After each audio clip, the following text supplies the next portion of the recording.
Hello students, welcome to HPM classes. आज की video में आप प्रश्नावली 3.3 का क्वेश्चन नंबर 2 और 3 पढ़ेंगे। इसके पहले के वीडियो में आपको हम क्वेश्चन नंबर 1 पूरा कंप्लीट बता चुके हैं। उस वीडियो में हमने ये कहा था, 1 या 2 प्रश्न मैंने छोड़ा था और मैंने ये कहा था कि अगर इस पूरे खंड को हल करने में आपको दिक्कत होगी तो आप नीचे कमेंट करिएगा। आशा करता हूं आप लोगों ने क्वेश्चन को हल किया होगा, और अगर कोई कमेंट नहीं आया तो इसका मतलब ये होगा कि आप लोगों के सारे क्वेश्चन हल हो चुके हैं। बड़ी अच्छी बात है। अब हम चलते हैं क्वेश्चन नंबर 2 और 3 पे। तो अगर क्वेश्चन नंबर 2 देखा जाए तो 2x + 3y = 11 और 2x - 4y = -24 को हल कीजिए और इससे स्मॉल m का वो मान ज्ञात कीजिए जिसके लिए y = mx + 3 हो। यहाँ पर मैं आपको बताना चाहूंगा कि जो प्रश्नावली आपके 3.3 है, इसमें सारे के सारे खंड आपको प्रतिस्थापन विधि की सहायता से हल करने हैं। और यदि आपको ये नहीं पता है कि प्रतिस्थापन विधि की सहायता से हम कैसे हल करते हैं, तो आप हमारे चैनल पर जा करके इसके पहले का वीडियो जरूर देखिए, क्योंकि उस वीडियो में हमने आपको बता रखा है कि प्रतिस्थापन विधि की सहायता से किसी समीकरण को हम कैसे हल करते हैं। बहुत जरूरी है आपके लिए इसके पहले का पार्ट देखना। अगर आप वो पार्ट नहीं देखेंगे तो प्रतिस्थापन विधि की सहायता से किसी समीकरण को हम कैसे हल करते हैं ये समझने में आपको दिक्कत होगी। चलिए हम क्वेश्चन नंबर 2 पर चलते हैं। क्वेश्चन नंबर 2 हमें दिया हुआ है 2x + 3y = 11 और 2x - 4y =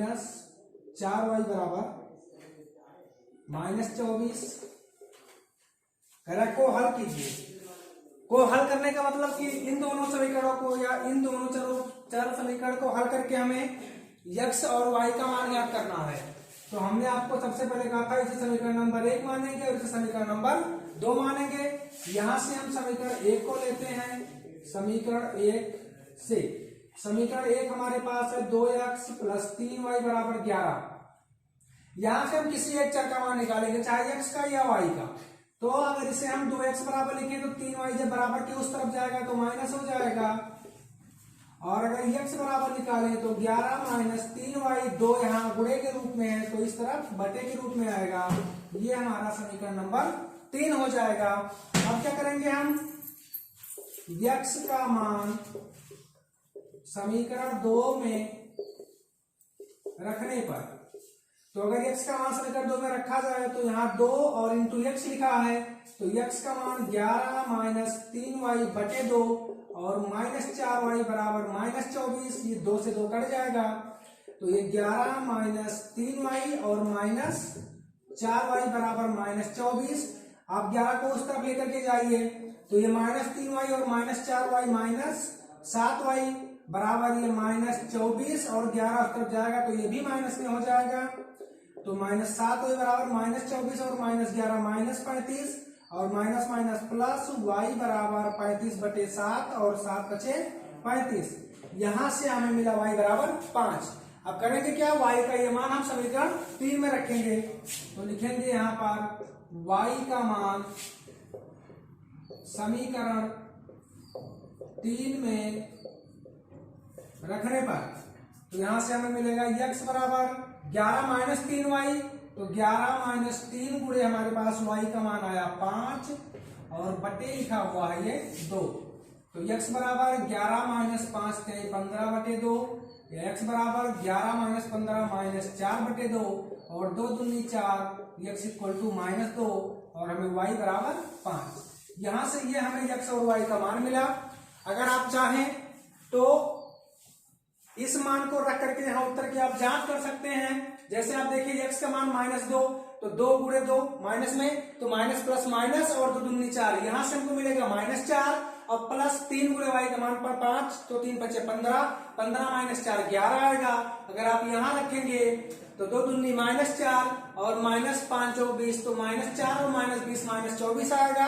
आपका ये x और y का मान सही है, लेकिन इसमें हमें एक खंड और दिया हुआ है, कह रहा है इससे m का वो मान ज्ञात कीजिए जिसके लिए y = mx + 3 हो। तो यदि हम y = mx + 3 को लें और हमें मान कैसे ज्ञात करना है, m का, हम x और y का मान ज्ञात कर चुके हैं, तो उन दोनों मानों को यहाँ पर अगर रखेंगे तो y का मान 5 = m गुणे x का मान -2 और ये +3।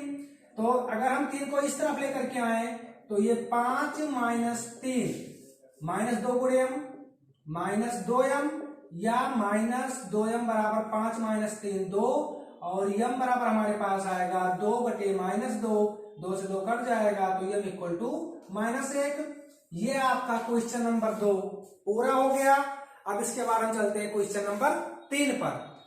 तो क्वेश्चन नंबर 3 इसमें हमें दिया हुआ है कह निम्न समस्याओं में रैखिक समीकरण युग्म बनाइए और उनके हल प्रतिस्थापन विधि द्वारा ज्ञात कीजिए। इसमें हमें कई सारे खंड दिए हुए हैं। इसमें जो क्वेश्चन नंबर तीसरे का पहला खंड है, वैसे मैं आपको फिर से बता रहा हूं कि आपको यदि आप इस वीडियो को देख रहे हैं और अगर आप नए स्टूडेंट हैं तो आपको दिक्कत जरूर आएगी, क्योंकि प्रतिस्थापन विधि क्या है आपको पता नहीं है।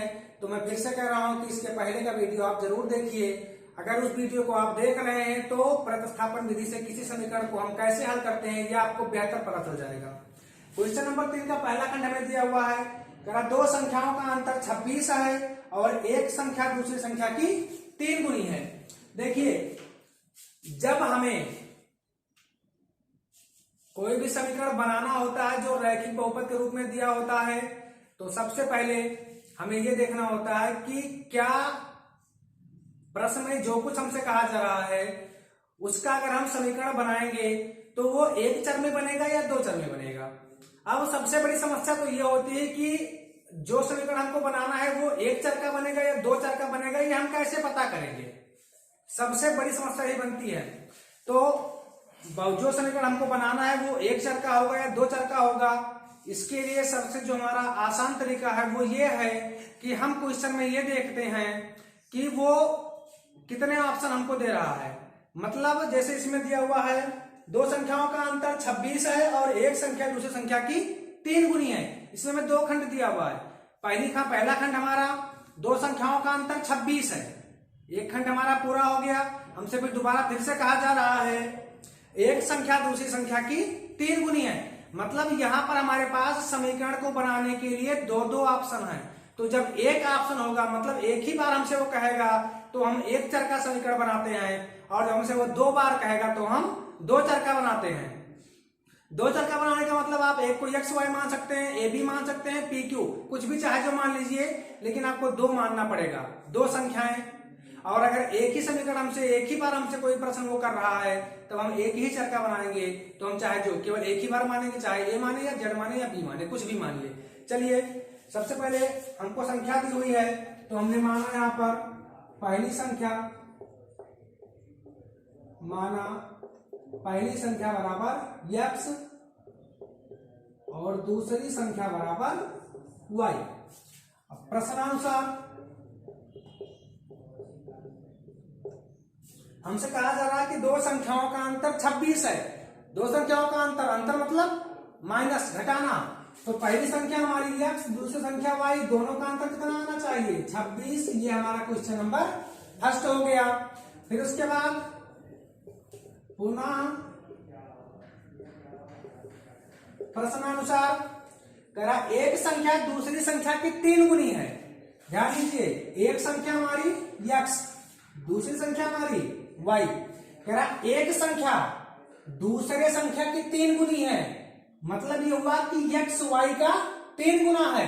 तो यदि हम y को 3 से गुणा कर दे तो दोनों क्या हो जाएंगे बराबर। अब आप इसको अगर इस तरफ लेकर के आइए तो ये x माइनस 3y बराबर 0 समीकरण नंबर 2। हमारे पास एक और दो समीकरण हमको मिल गए। हमें प्रतिस्थापन विधि की सहायता से हल करना है। तो चलिए, समीकरण 1 से समीकरण 1 हमारे पास है x माइनस वाई बराबर 26। तो यहां से मिलेगा हमें x बराबर 26, बराबर के उस पार जाएगा तो y प्लस में हो जाएगा। पक्षांतर करते समय हमेशा आप ध्यान रखेंगे बराबर के इस पार से उस पार या उस पार से इस पार लाते या ले जाते समय पद अगर प्लस में है तो माइनस में हो जाएगा, माइनस में है तो प्लस में हो जाएगा, गुणे में है तो बटे में जाएगा और बटे में है तो गुणे में आएगा। चलिए, जहां पर माइनस में था y, जब इसको हम बराबर के उस तरफ लेकर के गए तो प्लस में हो गया। ये इसको हम मानेंगे समीकरण 3। उसके बाद x का मान समीकरण 2 में रखने पर तो यह समीकरण 2 देखा जाए तो ये लिखा हुआ है x माइनस 3y, हमारे पास x minus 3y equal to 0 हमारे पास है, और हमें x का मान कितना मिला है 26 प्लस y, और पीछे लिखा हुआ ये माइनस 3y बराबर 0, या y माइनस 3y तो माइनस 2y, और 26 को यदि हम बराबर के उस पार लेकर के जाए तो ये माइनस 26 हो जाएगा, क्योंकि बराबर के उस पार 0 है तो कोई मतलब नहीं है, तो ये हो जाएगा बराबर सीधे माइनस 26, और माइनस माइनस प्लस हो जाएगा, और यहां से मिलेगा हमें y बराबर 26/2, ये कट करके 13 आएगा, y इक्वल टू 13 समीकरण 3 में रखने पर यदि हम y का मान 13 समीकरण 3 में रखते हैं तो ये हो जाएगा x बराबर 26 और प्लस y का मान 13, तो x बराबर 39। मतलब ये हुआ कि हमारी जो पहली संख्या आई वो आई 39, और जो हमारी दूसरी संख्या आई वो आई 13। अब आप चाहें तो अपने उत्तर की जांच कर सकते हैं। ध्यान दीजिए, हमने एक समीकरण ये बनाया, दूसरा समीकरण हमने ये बनाया। यहां पर आप मान रखिए x मतलब पहली संख्या कितनी आई 39, माइनस y मतलब दूसरी संख्या कितनी आई 13, 39 माइनस 13 26। उसके बाद क्या था x बराबर 3y, तो x का मान 39 बराबर 3 गुणे y का मान 13, तो 13 दिया 39। मतलब ये हुआ कि जो हमारा आंसर आया है वो सही है। इसी तरीके से इसमें हमें अभी बाकी के 5 प्रश्नों को हल करना है। तो करते क्या, हम सीधे आपको समीकरण बना करके देते रहे हैं, और आप इसका सॉल्यूशन घर से करिएगा। यदि सॉल्यूशन नहीं हो पाएगा तो आप नीचे कमेंट करिएगा, हम आपकी वो समस्या दूर करेंगे, या अगले वीडियो में हम वो सीधे उसको सॉल्व करके आपके पास तक भेज देंगे। तो हम करेंगे क्या, सीधे इन 5 प्रश्नों के या शेष प्रश्नों में जो भी हम कर पा रहे हैं यहाँ पर वीडियो में, सब में आपको हम समीकरण 1 और समीकरण 2 बना करके दे रहे हैं। इसको आप घर से सॉल्व करना है। तो चलिए अब इसका अगला पार्ट देखते हैं। दो संपूरक कोणों में बड़ा कोण छोटे कोण से 18 डिग्री अधिक है। सबसे पहले तो इसमें यह जानना होगा संपूरक कोण किसे कहते हैं। क्यों भाई साहब, आप बताएंगे संपूरक कोण किसे कहते हैं? नहीं पता, चलिए बता रहे हैं आपको हम। यदि दो कोणों का योगफल 180 अंश हो तो उस कोण को हम संपूरक कोण कहते हैं। इसमें हमें दिया हुआ है, अगर दो संपूरक कोणों में बड़ा कोण छोटे कोण से 18 डिग्री अधिक है, उन्हें ज्ञात कीजिए। तो माना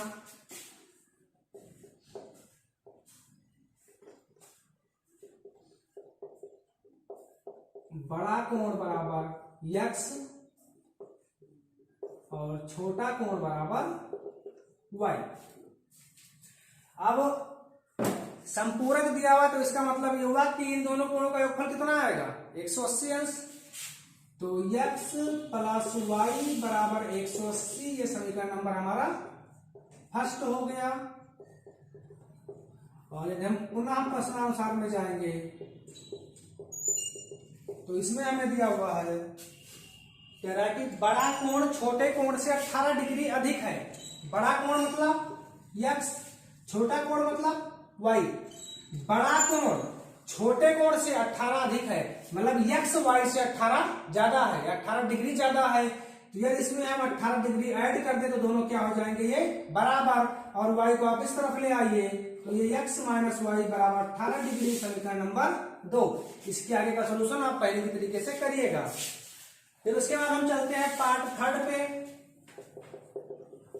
पार्ट थर्ड हमें दिया करा, एक क्रिकेट टीम के कोच ने 7 बल्ले व 6 गेंद रुपया 3800 में खरीदी। बाद में उसने 3 बल्ले तथा 5 गेंद रुपया 1750 में खरीदी। प्रत्येक बल्ले और प्रत्येक गेंद का मूल्य ज्ञात कीजिए। तो माना एक बल्ले का मूल्य बराबर x और एक गेंद का मूल्य बराबर y, या इसे आप x रुपया और y रुपया लिख दीजिए। अब हम आएंगे प्रश्नानुसार।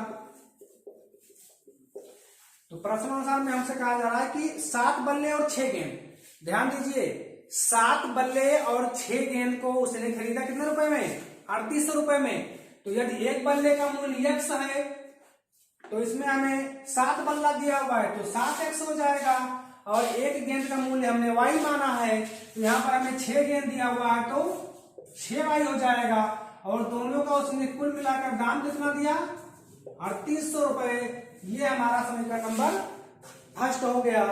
उसके बाद हम आएंगे पुनः प्रश्नानुसार।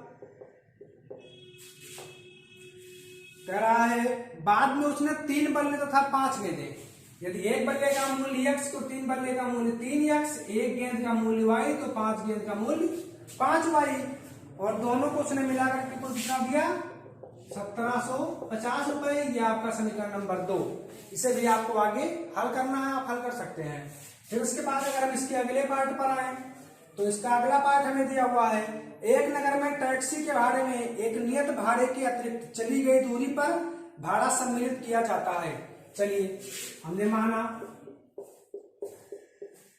नियत भाड़ा बराबर x रुपया। कह रहा चली गई दूरी पे अलग से भाड़ा लगता है, तो हो सकता है कि आपने 1 किलोमीटर की दूरी तय की हो या आपने 50 किलोमीटर की दूरी तय की हो। तो जब चली गई दूरी पे भाड़ा अलग लगता है तो इसका मतलब हुआ कि जो दूरी हम तय करेंगे उस पे भाड़ा प्रति किलोमीटर के हिसाब से लगेगा। तो यहां लिखेंगे हम तय की गई दूरी पर प्रति किलोमीटर किराया बराबर y रुपया। उसके बाद आएंगे प्रश्नानुसार। तो प्रश्नानुसार हमें कह रहा है 10 किलोमीटर जाने के लिए भाड़ा 105 रुपए है। ध्यान दीजिए ये भाड़ा तो फिक्स है, हमको देना ही देना है, चाहे हम 1 किलोमीटर जाए और चाहे 10 किलोमीटर जाए। लेकिन y क्या कह रहा है, तय की गई दूरी पर प्रति किलोमीटर किराया, मतलब ये हुआ कि हर 1 किलोमीटर किराया कितना होगा y रुपए। उसे दूरी कितनी तय की 10 किलोमीटर, तो 10 किलोमीटर का किराया हो जाएगा 10y, और उसने कुल कितना रुपया दिया जोड़ करके 105। उसके बाद फिर कह रहा है तथा 15 किलोमीटर के लिए, तो पुनः प्रश्नानुसार नियत भाड़ा फिर से जुड़ेगा और 15 किलोमीटर किराया 15y, और उसने तब कुल जोड़ करके दिया 155 रुपए। यह आपका समीकरण फर्स्ट और यह आपका समीकरण सेकेंड। इसके आगे का काम आप लोगों को करना है। फिर हम चलते हैं अगले क्वेश्चन की तरफ। उसमें कह रहा है यदि किसी भिन्न के अंश और हर आया तो माना भिन्न का अंश बराबर x और हर बराबर y। फिर आएंगे हम प्रश्नानुसार। कह रहा है यदि किसी भिन्न के अंश और हर दोनों में 2 जोड़ दिया जाए तो भिन्न का अंश x और हर क्या हो जाएगा y। यहां लिखेंगे तब भिन्न बराबर अंश बटे हर होता है, तो अंश का मान x हर का मान y, तो x बटे y हो जाएगा। कह रहा है यदि किसी भिन्न के अंश और हर दोनों में 2 जोड़ दिया जाए तो x प्लस 2 और यहाँ पर y प्लस 2, तो वो 9/11 हो जाती है। तो ये हो जाएगा बराबर 9/11। यहां से आप क्रॉस मल्टीप्लिकेशन करेंगे तो क्रॉस गुणा करने के बाद यहाँ 11 इधर आएगा, तो 11 into x plus 2 equal to यहाँ 9, और ये हो जाएगा y प्लस 2। 11 गुणे x 11x, 11 दूना 22, 9 गुणे y 9y, और 9 दूनी 18। आप एक काम करें, जितने भी पद जिसमें चर है उसको एक तरफ कर लीजिए और अचर वालों को एक तरफ कर दीजिए। तो ये 11x चर के साथ में ये इसी तरफ रहेगा, 9y अगर हम इस तरफ लेकर के आए तो बराबर की उस पार प्लस में इधर आएगा तो माइनस 9y हो जाएगा, और ये 18 उधर जाएगा तो ये माइनस 22, तो ये हो जाएगा 11x माइनस 9y बराबर 18 माइनस 22 माइनस 4, समीकरण नंबर फर्स्ट। उसके बाद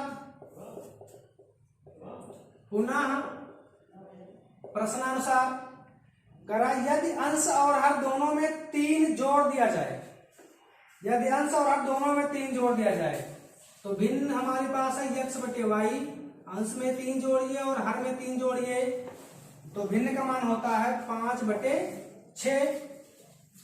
इसको हल किया जाए तो यहाँ से 6 ऊपर आ जाएगा और ये पूरा 5 के साथ जाएगा, तो ये हो जाएगा 6 इंटू एक्स प्लस 3 बराबर 5 इंटू वाई प्लस 3, या 6 गुणे एक्स 6x, 6 3 18, 5 गुणे वाई 5 वाई और 5 3 15।